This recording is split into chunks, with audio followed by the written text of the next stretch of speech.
Hey everybody, Graham here, and oh boy, stuff is going on. I didn't realize when all of this started that I would be devoting so many videos to Amber Heard, but I've gotta do this one because it's just so emblematic of the whole thing. So credit where credit is due. This goes to the credit for this goes to Andy Signor over at Popcorn Planet, and he had his friend Amy Goodhart on. Amy lives in the Eastern Columbia building, which is where Johnny Depp has his penthouses and where Amber Heard lived when they were married. And they've got some video. I'll show a still from it, but they've got some video that shows Amber getting into an elevator with another woman and being quite friendly with that woman.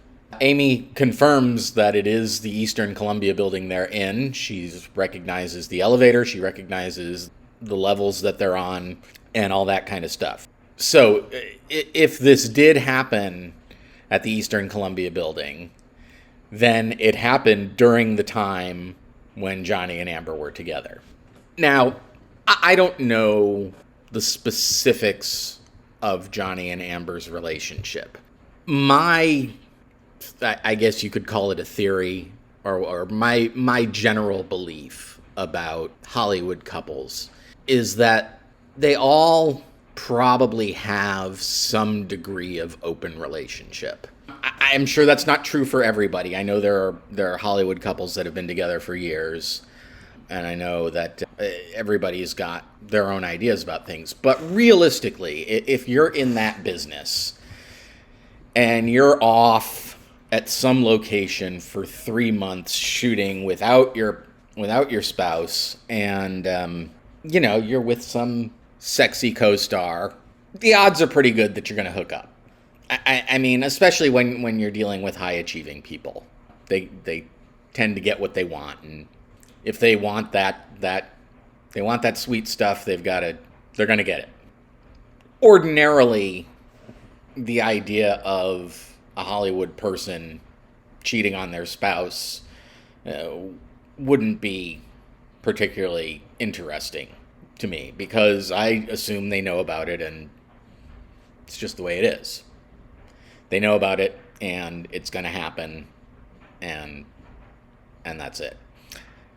But this is a little bit different because, number one, Amber is claiming that she is, or was at this time, afraid for her life because of Johnny's violent behavior. Now, if she's afraid for her life, is bringing extramarital partners to the connubial home something that a fearful person would do? My gut feeling on this is that no, you don't bring them home. You get a hotel room like a normal person. So maybe this was sort of normal for them, maybe not, but the fact is that it's Amber busted cheating, and it just is more evidence for what a ridiculous liar she is. Anyway, it was great seeing this footage, seeing Andy and Amy busting her big time, and that's been very entertaining for me. So I'm still wondering about Amber's financing. Purportedly, she's spent $6 million on legal fees, and that's why she couldn't make her donations that she pledged.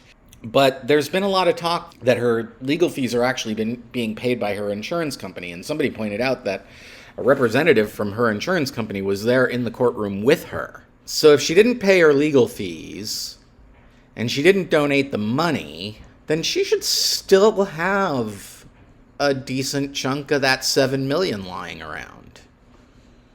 I don't know, that'd probably make a pretty good down payment on her damages. But she's going to appeal, right? Where's she getting the money to appeal? Who is Elaine doing this pro bono? I think Rottenborn has bowed out. I'm not 100% on that, but I'll have to check. But I mean, was Elaine one of her guests one night? I mean, the way Elaine is dealing with this, you would think that the money is just rolling in, but she's saying that Amber can't possibly afford to pay the judgment and yada yada yada. So what's going on? Where is Amber getting all these resources? There's now a rumor that she's in negotiations to write a tell-all book. Now, I don't care how in Amber's pocket Elaine Bredehoft is. Elaine Bredehoft has got to look at this and say, you are insane if you do this.